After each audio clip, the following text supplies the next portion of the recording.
"I play 15 instruments," said the janitor at the party. The arrogant millionaire laughed but froze.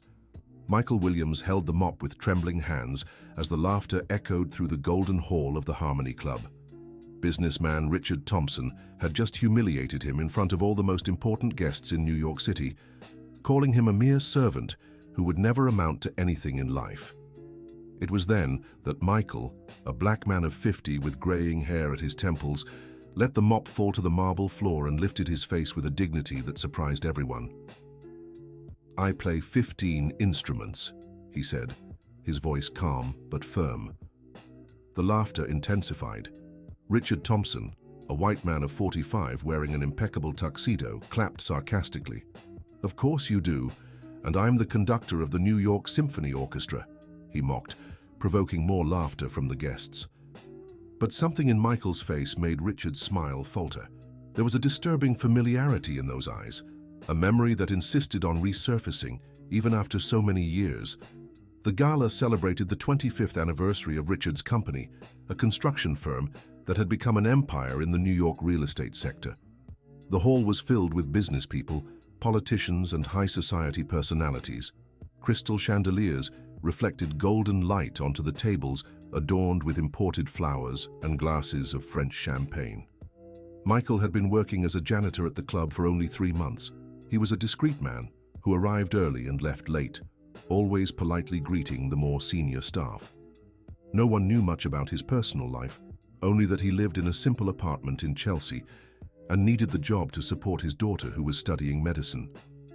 That particular evening, Michael was cleaning the main hall when he accidentally bumped into one of the decorative tables. A Waterford crystal glass, valued at more than $3,000, fell and shattered on the floor. The silence was instant. "You incompetent!" shouted Richard, leaving his table and walking furiously toward Michael. "Do you have any idea how much this glass costs? It's more than you make in a year." Michael immediately bent down to pick up the shards, but Richard stopped him with a brusque gesture. "Don't touch anything else. You will pay for this, you can be sure of that. And if you can't, you'll be looking for another job." The guests watched the scene in awkward silence. Some of the older ladies seemed bothered by the brutality of Richard's reaction, but no one dared to intervene. "Mr. Thompson," Michael tried with a respectful voice, "it was an accident. I can pay in installments if—" "Installments?" Richard laughed loudly. "Do you think this is Macy's? Look, everyone," he said, turning to the guests. "The janitor here wants to set up a payment plan to pay for the glass." The laughter was bitter. Michael felt his face burn with humiliation, but he kept his posture erect. He had been through worse situations in life. "Perhaps it would be better if you lowered your tone," said a female voice from the back of the hall. It was Catherine Thompson, Richard's daughter, a young woman of 28 who had just returned from Europe, where she had finished her master's degree in business administration. She wore an elegant navy blue dress and had the same determination in her eyes as her father, but directed toward compassion. "Catherine, stay out of this," scolded Richard. "This man needs to learn that actions have consequences. And humiliating an employee in front of everyone will teach him what exactly?" she retorted, walking to stand beside Michael. "Daddy, this is ridiculous." The tension in the air became palpable. The guests watched the confrontation between father and daughter with growing interest. Richard was not used to having his authority questioned, especially in public. "Catherine, you spent too much time in Europe. They might have those romantic ideas about equality over there, but here in the United States things work differently," he said in a condescending tone. "What way is that, Daddy? Treating people like they're trash?" Michael watched the dialogue in silence, impressed by the young woman's courage. He had met many high society people over the years, and few had enough character to stand up to their own parents in defense of a stranger. "You know what?" said Richard with a cruel smile. "Since you're so concerned about our maintenance man here, why don't we find out what else he's capable of? Besides breaking expensive glasses, of course." He walked over to Michael and stared him down. "Tell me, Michael, what other talents do you have? Besides mopping floors, of course." The provocation hit Michael hard. For years he had swallowed similar humiliations, always in silence, always bowing his head. But something about that night was different. Perhaps it was Catherine's unexpected defense, or perhaps it was the feeling that he had already lost everything anyway. It was then that the words came out of his mouth, clear and defiant. "I play 15 instruments." The room erupted in laughter. Richard laughed so hard he had to lean on a chair. 15 instruments, he repeated, wiping tears from his eyes. My God, this man is a genius, a regular Mozart of the mop. The guests laughed along, some embarrassed, others genuinely amused. Michael remained still, his fists clenched at his sides. "Prove it," said Richard suddenly. "If you really play 15 instruments, prove it now. There's a piano over there in the corner. Play something for us." The challenge hung in the air like a heavy cloud. Michael looked at the Steinway grand piano positioned in the corner of the room, used only as decoration during parties. His hands trembled slightly, not from fear, but from the emotion of finally being able to play again. "Daddy, you're going too far," Catherine tried to intervene. No, insisted Richard, clearly enjoying himself. "Our artist here made a very serious claim. 15 instruments. That would be impressive even for a professional musician. I'm sure he doesn't mind demonstrating his talent for us." Michael walked slowly to the piano. The guests followed him, forming a semicircle around the instrument. The silence was deafening. Dear listener, if you're enjoying the story, please take a moment to like and especially subscribe to the channel. It really helps us who are just starting out. Now, continuing. Michael sat on the piano bench and adjusted the height. His hands, calloused from manual labor, trembled slightly over the keys. It had been over 5 years since he had played a quality instrument like that one. He closed his eyes for a moment, letting the memories return. He remembered the piano lessons he received as a child, the performances at the neighborhood church, the warm applause that warmed his young heart. He also remembered what happened afterward, the shattered dreams, the injustice that changed the course of his life forever. The first note came out clear and precise. It was the beginning of his own composition, a melody he had created decades ago during his glory years as a musician. The laughter stopped instantly. The music flowing from the piano was of an indescribable beauty. It wasn't a well-known classical piece, but something original, full of emotion and refined technique. Michael played with his eyes closed, his hands dancing over the keys with a mastery that left everyone mesmerized. Catherine approached the piano, tears in her eyes. That melody awakened something deep in her memory, a distant and precious recollection from her childhood. "My God," she whispered, "this music..." The music continued for a few more minutes, each note perfectly executed, each passage demonstrating impressive technical mastery. When Michael finally stopped, the silence in the room was absolute. How do you know this music?" asked Catherine, her voice trembling. Michael slowly opened his eyes and stared at her. "I composed it a long time ago." "Impossible," murmured Richard, but his voice had lost all its previous arrogance. "This music. I've heard this music before." "Yes, you have," said Michael, rising from the piano. "Your first wife, Mrs. Elizabeth, used to hum it when Catherine was little." The world seemed to stop for Richard. Michael's face became crystal clear in his memory. He was no longer the humble janitor in a blue uniform. He was the talented young musician from 30 years ago, the one who had been Elizabeth's piano teacher before her marriage. "Michael Thomas," whispered Richard, stepping back a few paces. "Exactly," confirmed Michael. "Michael Thomas Williams. Do you remember me now?" The recognition hit Richard like a punch to the stomach. Michael Thomas had been one of the most promising musicians in New York City in the 90s, a talented pianist, a respected composer, a teacher in high demand by high society, and also the man who had won Elizabeth's heart before she met Richard. You left," said Richard, trying to regain his composure. "You disappeared from the city." "I didn't leave," retorted Michael, with bitterness. "I was driven out. Do you remember the accusation you made against me? The theft that never happened?" The guests followed the conversation without fully understanding what was happening, but sensing there was a much larger story there. Catherine looked from her father to Michael, trying to process the revelations. "What accusation? What are you talking about?" Michael sighed deeply. It was time to tell the truth he had kept for so long. "Your mother and I met when she was 20 years old," he began. "She wanted to learn piano to impress her parents, who dreamed of seeing her play at society parties.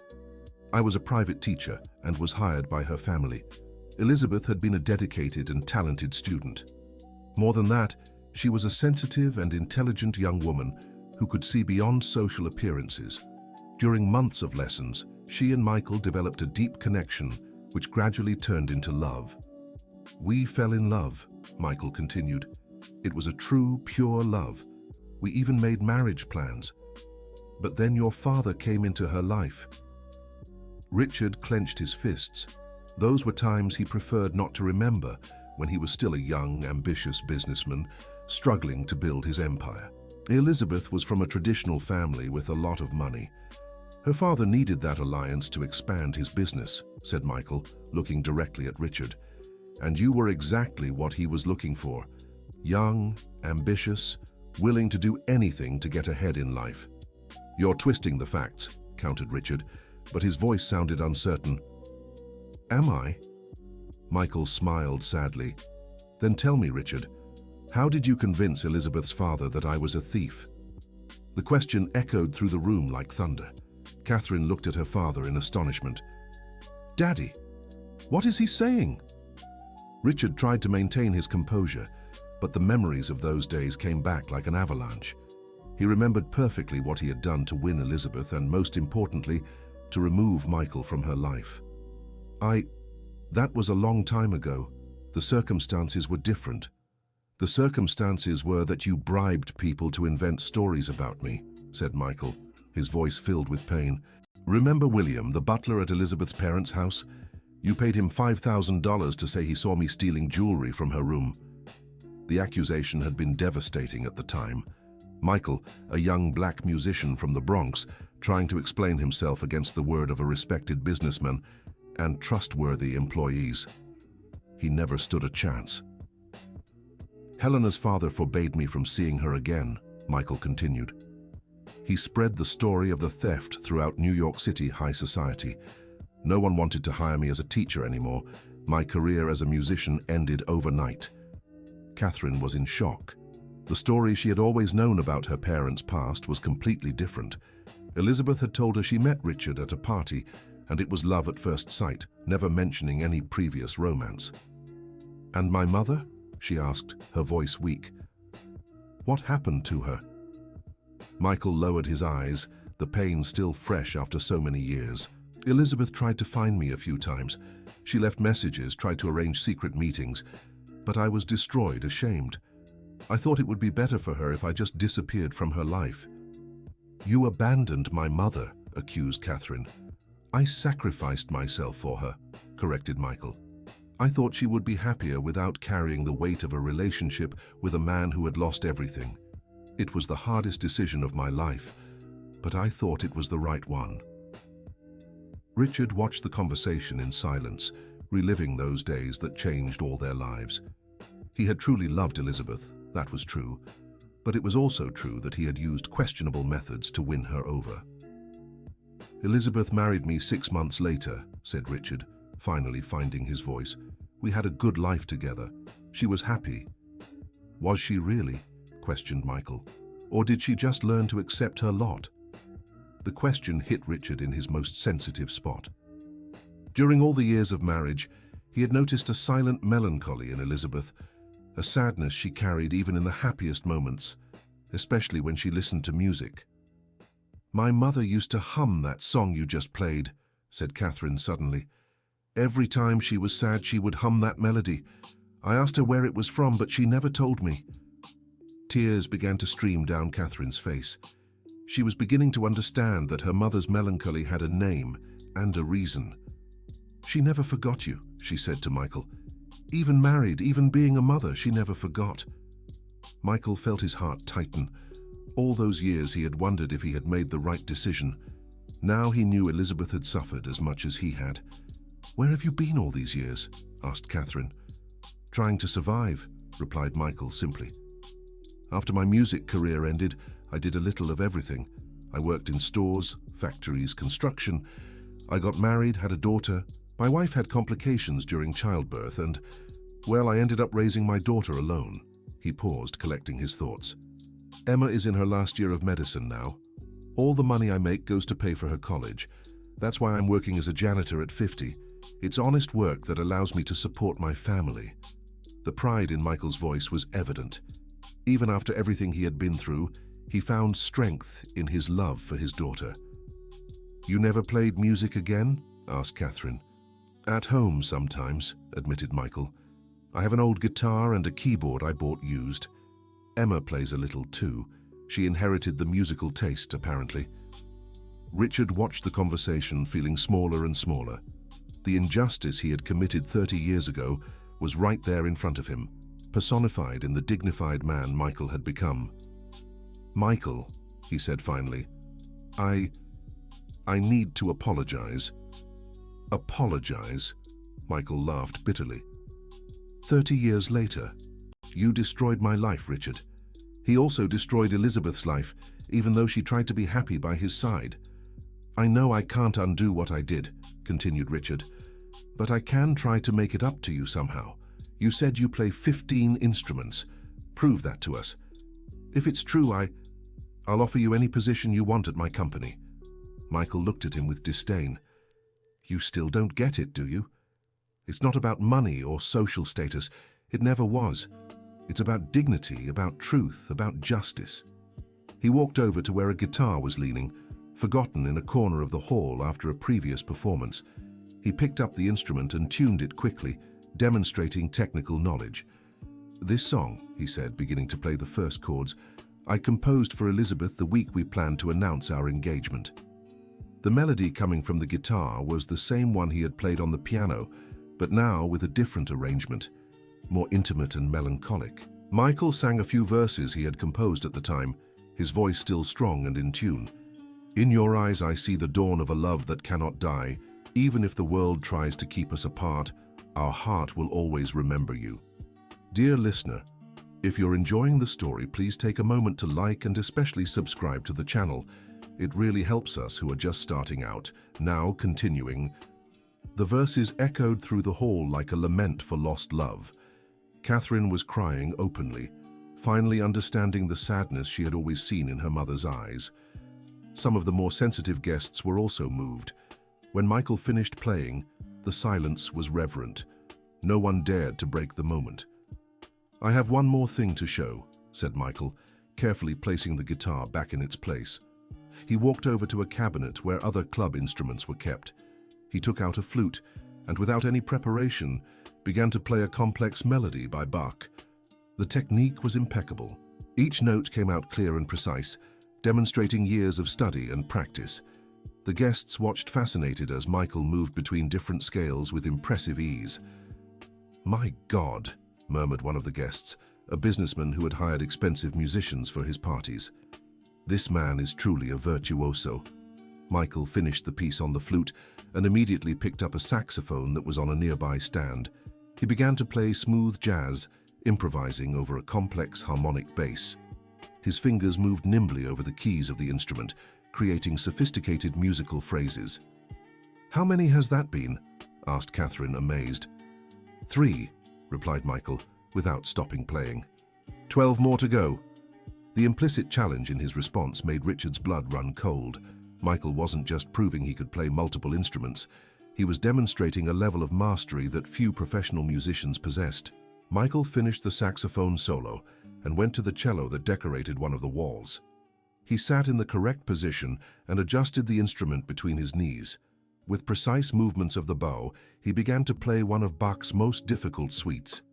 The deep, melancholic sound of the cello filled the hall, creating an almost religious atmosphere.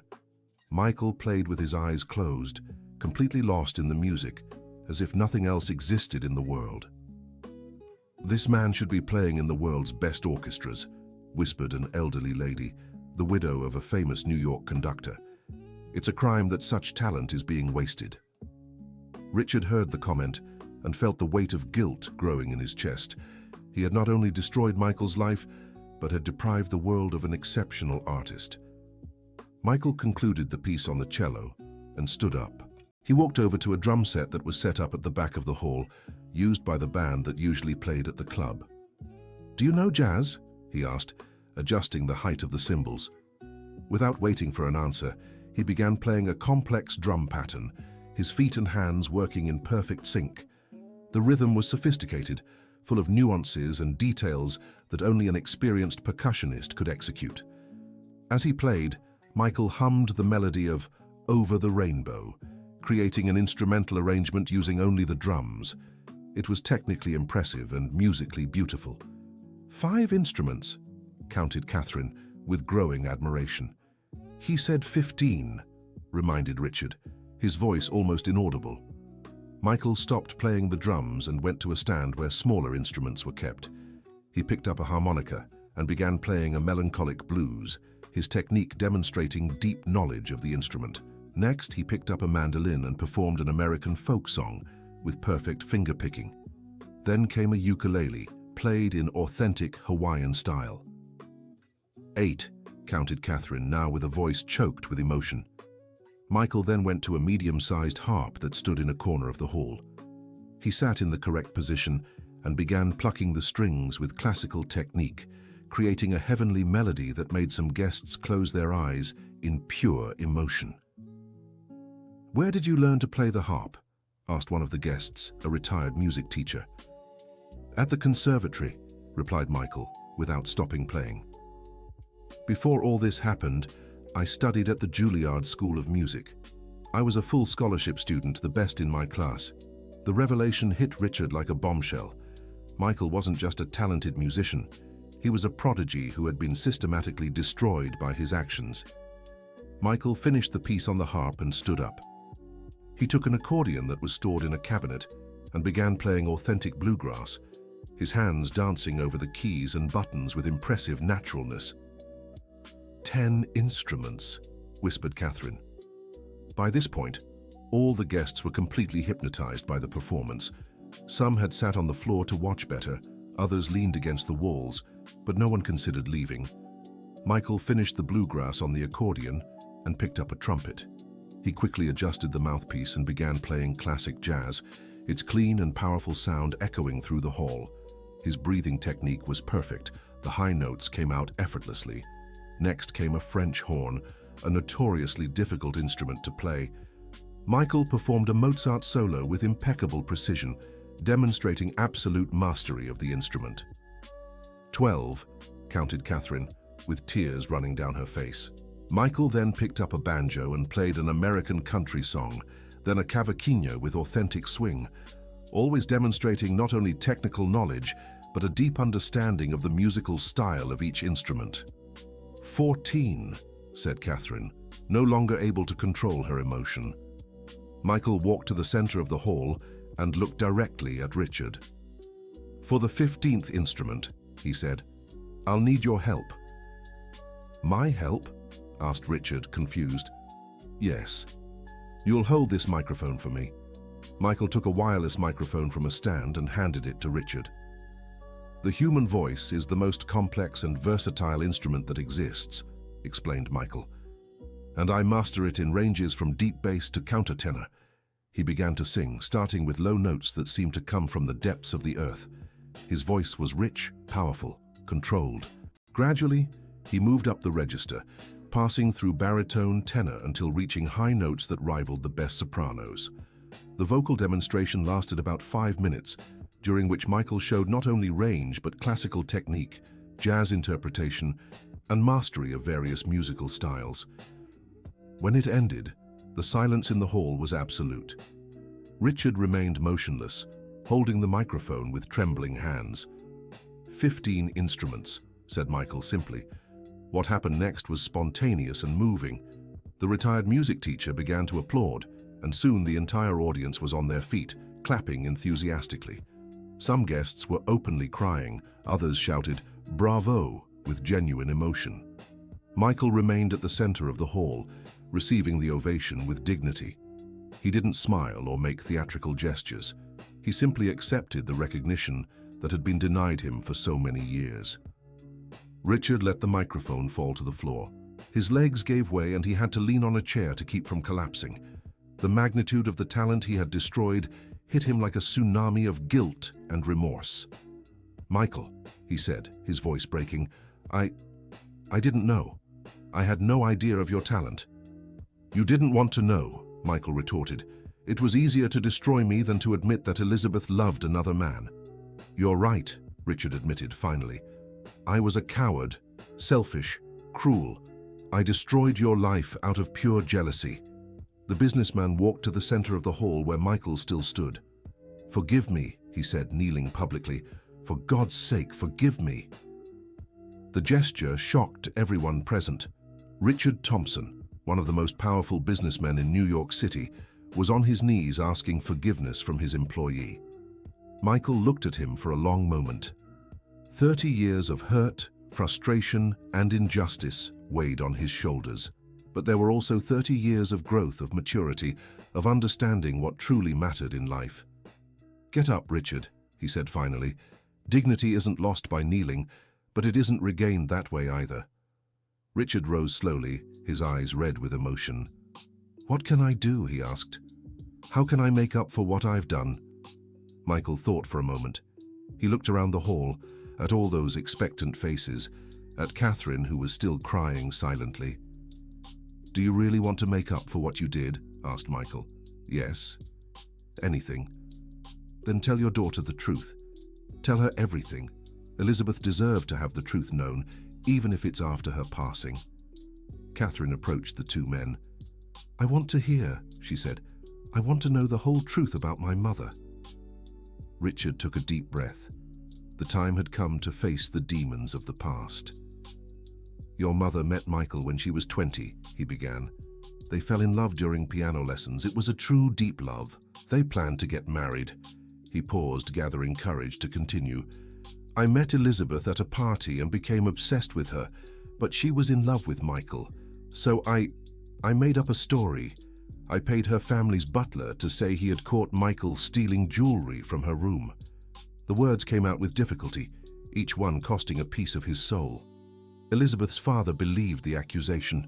Michael was forbidden to see her and his reputation was destroyed. Elizabeth was devastated but ended up marrying me 6 months later. "Why?" asked Catherine, her voice weak. "Why did she marry you knowing what you had done?" "She didn't know," admitted Richard.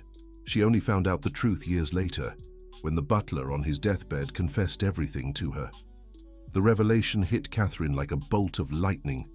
Her mother had lived the last years of her life knowing that her husband had deliberately destroyed the man she loved. "That's why she was always sad," murmured Catherine. "That's why she looked out the window with that melancholy expression." "Elizabeth forgave me," Richard continued. "She said she was also to blame for giving up the fight for true love. She said she should have believed in Michael more, should have investigated the accusation." Michael felt his heart tighten. Even after everything, Elizabeth had taken on a blame that wasn't hers. "She made me promise that if I ever found you, I would tell you the truth," said Richard to Michael. "She said you deserved to know that deep down in her heart she never doubted your innocence." Tears streamed freely down Michael's face. All those nights he had wondered if Elizabeth had believed the accusation. All those doubts and insecurities finally found peace. "She died still loving you," said Richard, his voice almost inaudible. "In her final days, she only spoke of Michael. She apologized for not fighting more, for letting herself be swayed by appearances." Catherine hugged Michael, who returned the hug as a father would hug a daughter. It was as if she were the last link to Elizabeth, a tangible connection to the love he had lost. "I'm so sorry," she said through her tears. "I'm so sorry for everything you went through because of us." "You weren't to blame for anything," said Michael gently. "You were just a child. And in fact, it was through you that I came to know the more mature, wiser Elizabeth. Your memories of her gave me a peace I hadn't had in years." Dear listener, if you're enjoying the story, please take a moment to like, and especially subscribe to the channel. It really helps us who are just starting out. Now continuing. The hall was still full of guests, all silent witnesses to that reconciliation. Many were visibly moved, others whispered among themselves about the extraordinary musical performance they had witnessed. "Michael," said Richard, "I know nothing can undo what I did, but I want to make a proposal." "No proposals are needed," replied Michael. "I don't want your charity." "It's not charity," insisted Richard. "It's justice. You should be playing on the world's finest stages. Your talent is extraordinary, and it was wasted because of my fault." He paused, gathering his thoughts. "I want to create a cultural center, a space dedicated to music, with classrooms, recording studios, an auditorium for performances. And I want you to be the artistic director." Michael shook his head. "Richard, I'm 50 years old. My time for dreaming of music careers is over.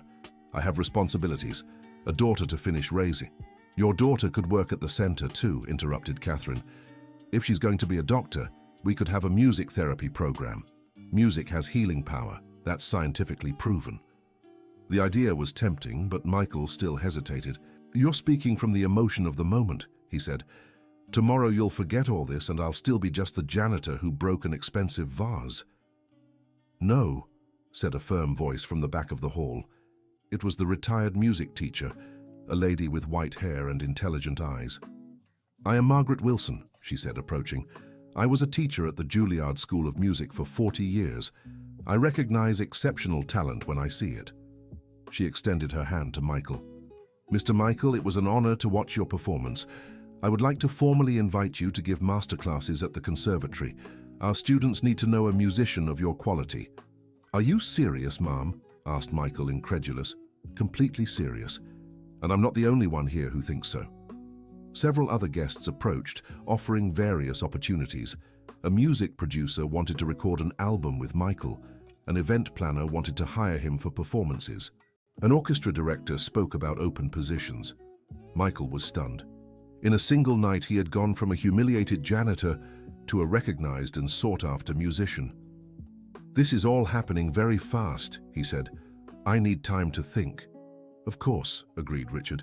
"But please don't make any hasty decisions. At least consider our proposal for the cultural center." Catherine approached Michael. "There's something I'd like to ask," she said timidly. "What is it?" Could you teach me that piece, the one you composed for my mother? I'd like to learn to play it." Michael smiled for the first time that evening. "It would be an honor to teach you, Catherine." The rest of the evening passed like a dream. Michael spoke with various guests, received business cards, discussed opportunities. For the first time in decades, he felt he was being seen as a musician, not as an employee. When the party finally ended, it was past 2 in the morning. Michael was gathering his cleaning supplies when Richard approached. "Michael, you don't need to finish the work today. In fact, you never need to work as a janitor again if you don't want to." "I still need to support my family," Michael reminded him. "And my daughter still has another year of college ahead." "Emma's scholarship is guaranteed," said Richard. "It's the least I can do. And as for your livelihood, any work you choose to do here will be compensated appropriately for your talent." Michael studied Richard's face. He saw sincerity there, but he also saw the need for forgiveness that haunted him. "Richard," he said, "I accept your proposals not for you, but for my daughter, and for the memory of Elizabeth. She wouldn't like to see talents wasted by pride or resentment." "Thank you," said Richard, moved. "Thank you very much." They said goodbye with a respectful handshake. It wasn't exactly friendship, but it was the beginning of a relationship based on justice and mutual recognition. Michael left the club in the early morning a completely different person from who had entered, not only because of the recognition of his talent, but because of the feeling that the truth had finally prevailed. The next day, Michael received a phone call that would change everything again. It was Emma, his daughter, calling from the hospital where she was doing her internship. "Dad, you won't believe what happened," she said excitedly. "The college dean called me this morning. She said she received a call from a businessman wanting to fully sponsor my studies. Not just what's left of my bachelor's degree, but also the specialization I want to do." Michael smiled. Richard had kept his word quickly. "That's wonderful, Emma. You deserve it. But Dad, the most amazing thing is that the businessman said you're a talented musician and that he wants to create opportunities for you too. Is that true?" Michael looked at the old guitar leaning against the wall of his simple apartment in Chelsea. For years, that instrument had been his only connection to music. It's true, my dear. It seems our time has finally come. In the days that followed, Michael's life changed drastically. The cultural center proposed by Richard began to take shape quickly. Business people, musicians, and educators became interested in the project, offering support and resources. Michael was officially hired as artistic director, with a salary that would allow him to live decently while practicing his true vocation. More importantly, he would have the opportunity to work with young musicians, passing on his knowledge and experience to a new generation. Michael's first masterclass at the Juilliard School of Music was a memorable event. The room was packed not only with students, but with teachers and professional musicians curious to meet the virtuoso Janitor, who had become a legend overnight. Michael entered the room carrying only a guitar, the same old instrument that had been his companion during the difficult years. "My name is Michael Thomas Williams," he said simply, "and for the past 20 years, I've worked various jobs to support my family. But before that, and deep down in my heart, I've always been a musician." He told his story without bitterness or self-pity. He spoke about the dreams of youth, the injustice he suffered, the years of struggle and survival. But mostly he spoke about music as a transformative and healing force. "Music saved me," he said. "In the most difficult moments when I thought I couldn't go on, I would pick up my guitar and play. Music reminded me of who I truly was inside." During the class, Michael demonstrated techniques on various instruments, but the main focus was on musical expression and emotional connection with the art. "Technique is important," he explained, "but without soul, music becomes just organized noise. You need to find your own voices, your own stories to tell through music." One of the students raised a hand. "Professor Michael, how did you manage to maintain your talent on so many instruments all these years without formal study?" Michael smiled. "Who said I didn't study? I studied every day. In the bank line, I practiced fingerings mentally. On the bus to work, I mentally solfeged complex pieces. At home, in the few free moments I had, I practiced on my guitar and my old keyboard." He paused. "Music isn't something you do only when you're on stage or in the classroom. It's something you carry inside yourself, something you practice constantly, even when you don't have instruments available." The class went on well beyond the scheduled time. The students asked questions, requested demonstrations, shared their own experiences. Michael answered everything with patience and wisdom, showing that his life experience had enriched his musical understanding. When the class ended, a young violinist approached him. "Professor, do you really believe I can become a professional musician even coming from a simple family?"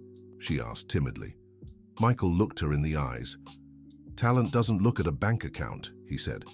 "If you have passion, dedication, and persistence, you can go wherever you want. I am proof that even when everything seems lost, music finds a way to bring us back." Michael's words echoed in the young woman's mind as she left the room. It was exactly the inspiration she needed to keep fighting for her dreams. In the weeks that followed, the Harmony Cultural Center began to take shape. Richard had donated an entire building in downtown New York City, which was being renovated to house classrooms, studios, a music library, and a 300-seat auditorium. Michael worked tirelessly on the center's educational program. He wanted to create something innovative that combined technical excellence with social awareness. The center would offer full scholarships for underprivileged youth, workshops with renowned musicians, and music therapy programs. Emma, who had become interested in the project, decided to focus her medical specialization in the area of music therapy. She would be responsible for developing scientific protocols for using music in treating various medical conditions. "Dad," she said during lunch at the new apartment Michael had rented on the Upper East Side, "sometimes I wonder how different our lives would be if you hadn't gone through all that." Michael reflected on the question. "I probably would have been a famous musician with an international career," he said, "but maybe I never would have developed the social awareness I have today. Maybe I never would have understood what it truly means to fight for music." He smiled at his daughter. "And most importantly, maybe I never would have learned that the true value of music isn't in the applause or the recognition, but in the ability to touch people's hearts and transform realities." Emma embraced her father, proud of the honorable man he had become despite all the difficulties. The day of the Harmony Cultural Center's inauguration was a landmark event for the entire city of New York City. Music personalities, business people, politicians, and especially young musicians from all social classes attended the ceremony. Michael was nervous. It would be his first official presentation as artistic director, and he had prepared something special, a concert using the 15 instruments he mastered, accompanied by the youth orchestra he had formed with scholarship students from the center. Catherine was in the front row next to Richard. The relationship between father and daughter had transformed after that revealing night. They talked more, knew each other better, and Catherine had found a new purpose in life through the cultural center. "Nervous?" she asked Michael before the performance. "A little," he admitted. "But it's a good kind of nervousness. It's the feeling of finally doing what I was born to do." The concert was a transcendental experience. Michael started alone on the piano, playing the music he had composed for Elizabeth 30 years earlier. Gradually, the other instruments in the orchestra joined the melody, creating an emotional symphony. For the next 40 minutes, Michael demonstrated his mastery of all 15 instruments, always interacting harmoniously with the young musicians of the orchestra. It was a celebration of music as a universal language, as a force of unity and transformation. The audience was mesmerized. Many cried openly, moved by the beauty of the music and the story of overcoming it represented. When Michael finished the performance, singing the verses he had composed for Elizabeth, the silence was profound. Then, spontaneously, the audience rose in a standing ovation that lasted more than 10 minutes. Michael remained on stage, emotional, receiving the recognition that had been denied for so long. Among the applause, he saw Richard stand up and clap with tears in his eyes. It was the image of redemption, the man who had destroyed his career now publicly celebrating his talent. After the concert, a reception was held in the center's hall. Michael circulated among the guests, talking about the center's projects, receiving compliments and collaboration proposals. "Professor Michael," said a young woman who approached him, "I wanted to thank you." "Thank me for what?" he asked. "For showing me that it's possible to start over. I was thinking about giving up on music because I thought it was too late to build a career. But seeing your story, I realize it's never too late to pursue our true dreams." Michael smiled and placed his hand on the young woman's shoulder.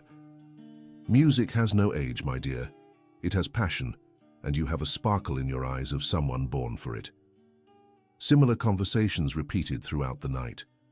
Michael realized that his story had become an inspiration for many people facing difficulties or who had given up on their dreams. At the end of the night, when the last guests were saying goodbye, Catherine approached Michael. "You did it," she said.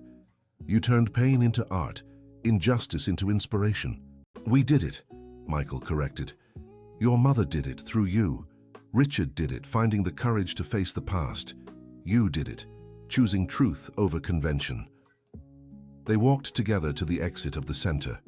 The building was quiet now, but pulsed with the energy of all the musical dreams that would be realized there. "Michael," said Catherine before they said goodbye, "I have a question that has intrigued me since that night." "What is it?" "How did you know my father would acknowledge you? How were you sure it was worth exposing yourself like that?" Michael thought for a moment. "I wasn't sure about anything," he admitted. "But after so many years carrying that hurt, I realized I needed to do something, not for revenge, but for the truth. Elizabeth deserved to have the truth known." He looked at the starry sky of New York City, and deep down, I knew that if I played real music, with all my soul, people would listen. Music has that power. It crosses all barriers and touches what is most true in each of us. Catherine hugged him once more. "Thank you for not giving up on music. The world became more beautiful today because of it." Michael returned home that night with a light heart. For the first time in decades, he felt he was exactly where he should be, doing exactly what he should be doing. In the months that followed, the Harmony Cultural Center became a national reference in music education and social inclusion. Young people from all social classes studied side by side, sharing knowledge and building a more harmonious future. Michael developed innovative teaching methodologies, always emphasizing that technique should serve expression, never the opposite. His classes were sought after by musicians from across the country, and he began receiving invitations to give lectures and masterclasses in other states. Emma completed her specialization in music therapy and became a pioneer in the United States in the scientific application of music for medical treatment. The center began offering free care for patients with depression, anxiety, autism, and other conditions that benefited from music therapy. Richard, in turn, found in the project a way to give meaning to his final years of life. He retired from traditional business and dedicated himself entirely to the cultural center, applying his business experience to ensure the sustainability and expansion of the project. Richard's transformation was remarkable. The arrogant and insensitive businessman had become a passionate advocate for the democratization of culture. He often told his own story as an example of how pride and prejudice can destroy innocent lives. "I spent 30 years of my life thinking I was superior to others because I had money," he said during a lecture on social responsibility. "Today I realize that true superiority lies in the ability to recognize and cultivate talent, regardless of where it comes from." The relationship between Michael and Richard evolved into a respectful and productive partnership. They never became close friends, but developed a mutual trust based on a common commitment to justice and musical excellence. 2 years after the center's inauguration, Michael received an invitation that moved him deeply. The New York Symphony Orchestra wanted him to be the soloist in a special commemorative concert. "It's unbelievable," he told Emma. "At 52, I'm going to fulfill the dream I had at 22. And it will be much better now," she replied, "because now you have a story to tell through music." The concert was a national event. For the first time in NYSO's history, a soloist would play multiple instruments in a single performance. Michael had composed a special suite called American Harmony, which journeyed through different regions and rhythms of the country, using characteristic instruments from each culture. The performance was televised nationally and watched by millions of people. Michael began on piano with a smooth jazz, moved to guitar with a virtuosic blues, played accordion in an emotional country piece, and ended by singing an original song he had composed about overcoming and hope. Throughout the concert, cameras captured emotional faces in the audience.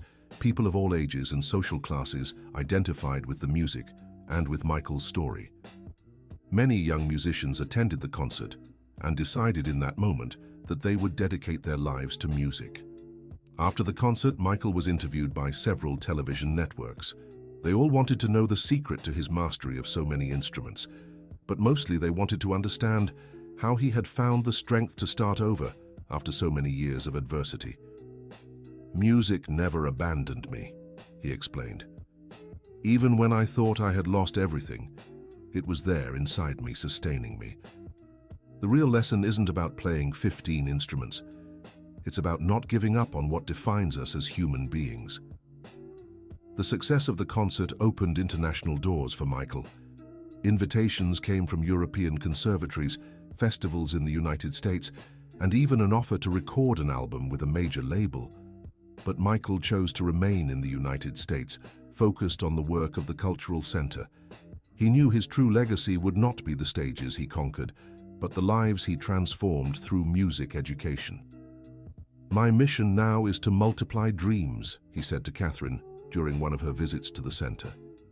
"Every young person who can realize their musical potential through our work is worth more than any individual applause I might receive." Catherine had become one of the center's main supporters, using her social influence to attract new sponsors and volunteers. She had also discovered her own talent for organizing cultural events and had become a respected producer in the New York artistic scene. "You know my mother would be proud of all this, don't you?" she said to Michael. "I'm sure she would," he replied. "Elizabeth always believed in the transformative power of music. In a way, all of this is a continuation of what she planted so many years ago."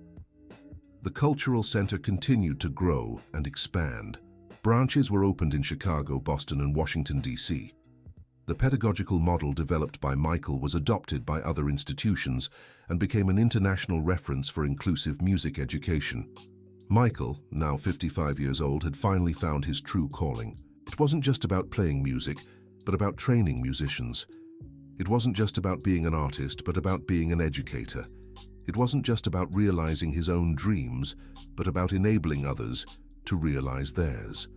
On a Saturday afternoon, 5 years after that transformative night at the Harmony Club, Michael was in his office at the Cultural Center, preparing the following week's lessons when he received an unexpected visitor.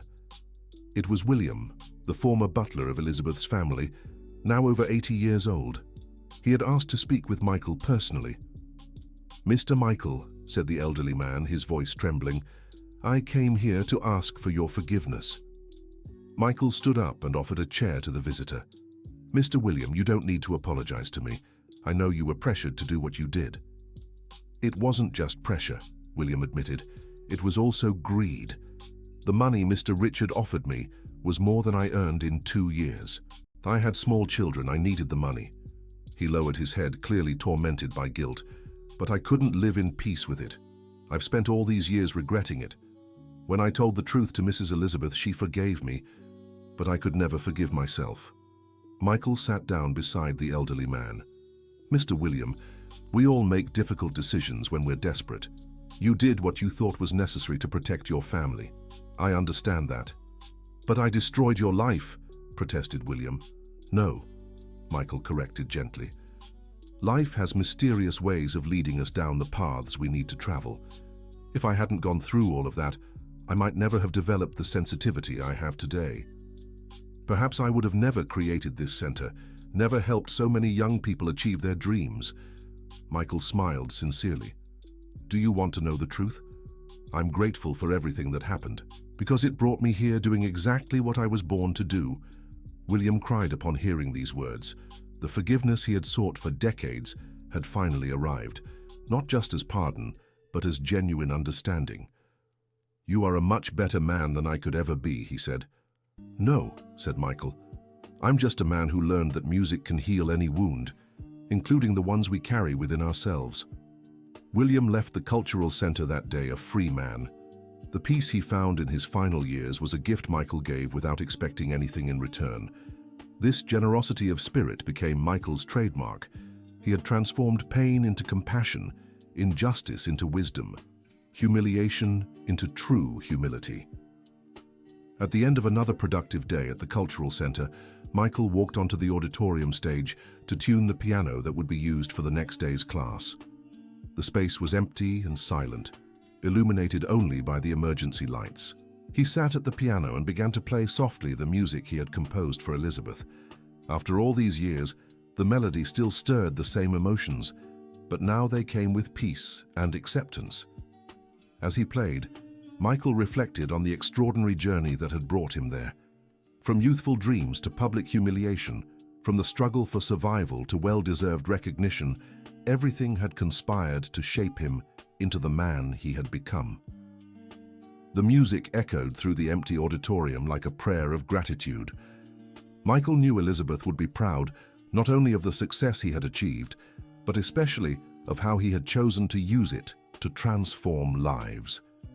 He finished playing and remained seated in silence for a few minutes, absorbing the magical energy of that place which had become a symbol of hope for so many people. Outside, the city of New York pulsed with its characteristic energy. But inside the Harmony Cultural Center, the serene peace of one who had found their true purpose in life reigned. Michael rose from the piano and walked to the exit, turning off the auditorium lights.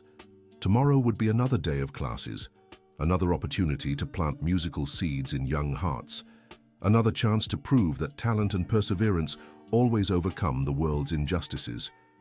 As he left the center, Michael looked up and saw the stars shining over the marvelous city. Somewhere among those celestial lights, he knew Elizabeth was smiling, finally at peace, knowing the man she loved had found his perfect harmony in life. The story of the janitor who played 15 instruments had become a legend in New York City. But for Michael, it was just the beginning of an even greater symphony. The music of transformed lives, realized dreams, and hearts healed by the eternal power of music. And so, That man, who had been publicly humiliated for being nothing more than a servant, proved that no work is small when performed with dignity, no talent is wasted when it finds its time to shine, and no injustice can defeat a heart that chooses love over resentment. End of story. Now tell me, what did you think of this story of overcoming and talent? Do you know anyone who went through similar situations where they had to hide or abandon a dream due to difficult circumstances? How do you think music can transform people's lives? Leave your honest opinion in the comments, and if this story touched your heart, don't forget to leave your like and subscribe to the channel so you don't miss other moving stories like this one.